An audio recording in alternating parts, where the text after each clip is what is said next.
Militan Hamas menanggapi kabar terkait Israel yang berupaya merekrut pencari suaka asal Afrika.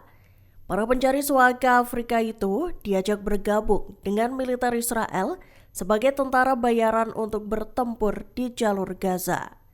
Menurut Hamas, tindakan yang dilakukan Israel itu malah menunjukkan adanya krisis moral.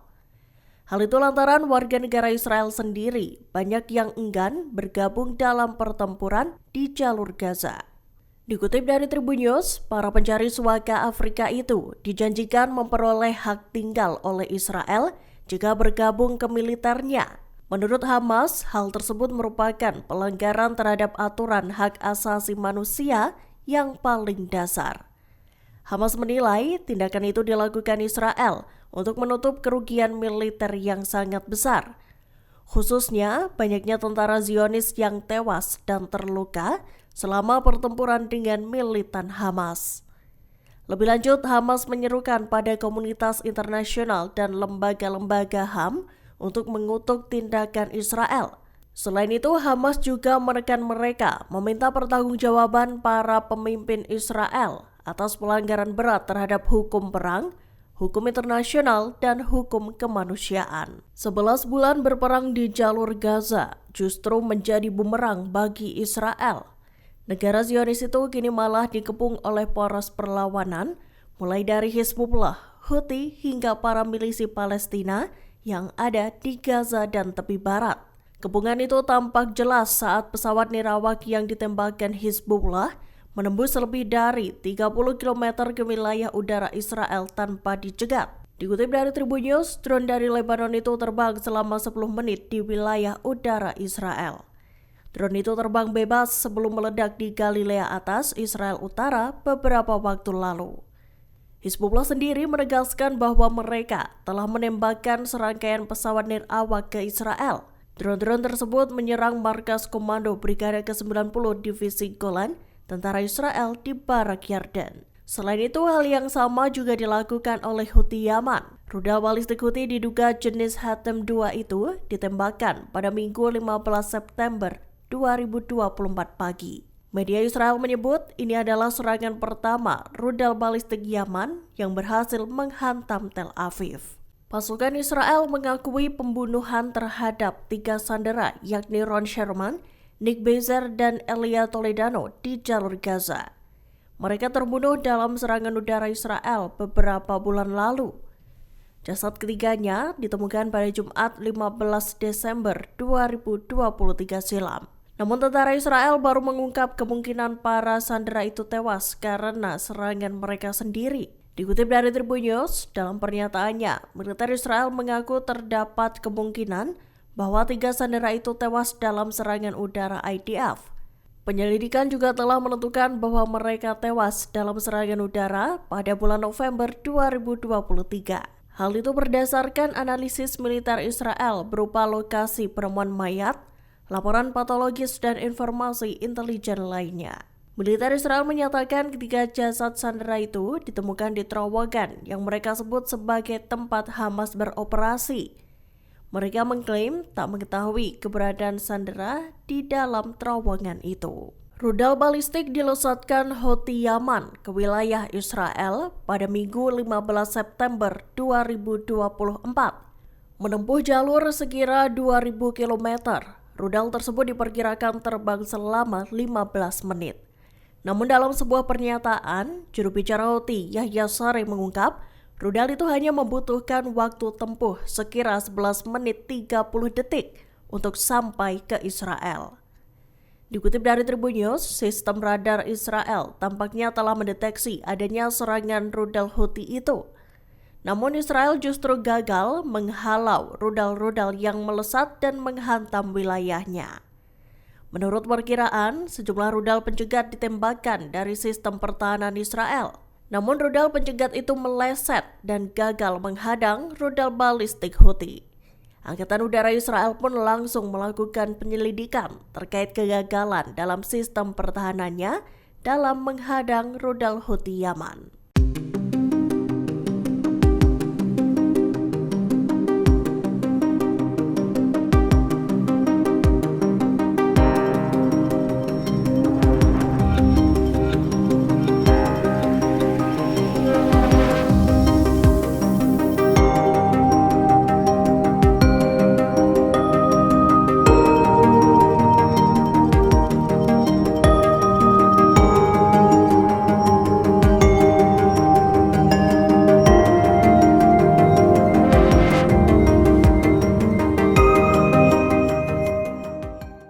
Kepala Biro Politik Hamas Yahya Sinwar dikabarkan memakai sistem komunikasi primitif untuk menghindari musuh. Tindakan itu dilakukan untuk lolos dari upaya pembunuhan oleh pasukan Israel. Dikutip dari Tribun News, Yahya Sinwar disebut mengandalkan catatan tulisan tangan, pesan, dan simbol. Cara itu dilakukan untuk melindungi dirinya dari jaringan pengumpulan intelijen Zionis. Surat kabar Amerika Serikat The Wall Street Journal mengungkap pesan khas dari Sinwar. Pesan itu ditulis tangan dan disampaikan ke anggota Hamas yang terpercaya. Kemudian pesan tersebut dikirimkan ke penerimanya. Menurut sumber itu, pesan-pesan yang dikirimkan Sinwar berbentuk kode yang berbeda-beda. Cara tersebut diduga dikembangkan oleh Sinwar dan tahanan lainnya selama berada di penjara Israel. Perdana Menteri Israel Benjamin Netanyahu ngamuk seusai Houthi Yaman melesatkan rudal balistik hipersonik ke kota Jaffa atau Tel Aviv. Diketahui rudal hipersonik itu menghantam Tel Aviv pada Minggu 15 September 2024 waktu fajar. Meradang akibat serangan itu, Netanyahu pun menegaskan bahwa Israel akan menanggapi dengan keras. Dikutip dari Tribun News, Perdana Menteri Israel itu menekankan bahwa Houthi akan membayar harga yang mahal seusai meluncurkan rudal hipersonik ke Tel Aviv.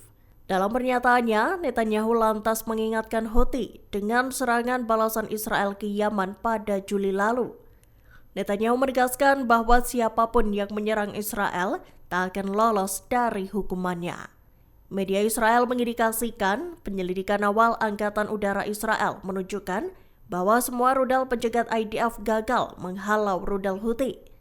Diketahui Houthi sendiri mengaku telah menembakkan rudal balistik hipersonik baru ke sasaran militer Israel di Tel Aviv. Pernyataan itu digaungkan Houthi beberapa jam seusai militer Israel mengumumkan adanya rudal jatuh di area terbuka di Jaffa. אנחנו במערכה רב-זירתית מול ציר הרשע של איראן שחותר להשמדתנו. הבוקר החות'ים שיגרו טיל קרקע מתימן לשטחנו. הם כבר היו צריכים לדעת שאנחנו גובים מחיר כבד על כל ניסיון לפגוע בנו. מי שזקוק לתזכורת בעניין זה מוזמן לבקר בנמל חודדה. כל מי שתוקף אותנו לא יחמוק מנחת זרוענו. החמאס כבר לומד זאת בפעולתנו הנחושה שתביא להשמדתו ולשחרור כל חטופינו. ביקרתי בצפון. אני קשוב לתושבי הצפון. אני משוחח איתם ועם ראשי רשויות בצפון.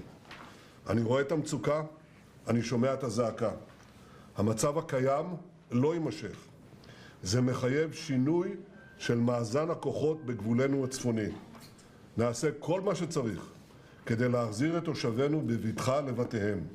אני מחויב לזה, הממשלה מחויבת לזה, ולא נסתפק בפחות מזה. נעשה זאת בזכות גבורת לוחמינו, מתוך אחדות בתוכנו, כעם מלוכד שקם על אויבינו כדי להבטיח את עתידנו. Pasukan militer Israel alias IDF mengklaim telah menyerang fasilitas penyimpanan senjata Hizbullah. Serangan itu terjadi setelah Israel dihantam sejumlah proyektil dari musuh. Diketahui pada Senin 16 September 2024, sirine berbunyi di daerah Galilea Atas. Sekira 8 proyektil teridentifikasi ditembakkan dari Lebanon. Selain itu di daerah Matad, suara sirine peringatan juga menggema keras. Ditemukan ada 3 proyektil yang menggempur wilayah tersebut pada pukul 16:31 waktu setempat. Menyusul serangan itu, sirine juga meraung-raung di daerah Majdal Syams. Kemudian IAF Israel menghantam depot senjata milik Hizbullah dan lokasi infrastrukturnya. Serangan itu menggempur 4 fasilitas senjata sekaligus, yakni Deir Harfa, Odeiseh, Blida, dan Farkoba.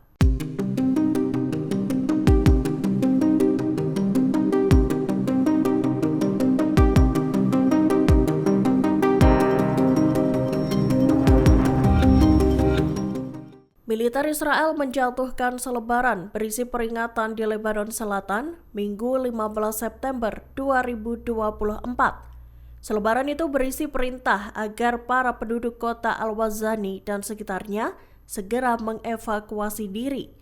Peringatan itu muncul saat 4 orang terluka akibat penembakan artileri Israel di Kfar-Kila dan Odeiseh, Lebanon Selatan. Selebaran yang dijatuhkan lewat drone itu kemudian dipunguti oleh militan Hizbullah. Rupanya, pesawat nirawak yang digunakan Israel untuk menjatuhkan selebaran itu berhasil diambil alih oleh Hizbullah. Hal itu tampak dalam rekaman yang dibagikan Hizbullah di kanal Telegram mereka. Setelah dikuak, didapati bahwa selebaran perintah evakuasi itu disebar di sebuah ladang. Terlihat sekelompok orang tengah sibuk bekerja di ladang tersebut.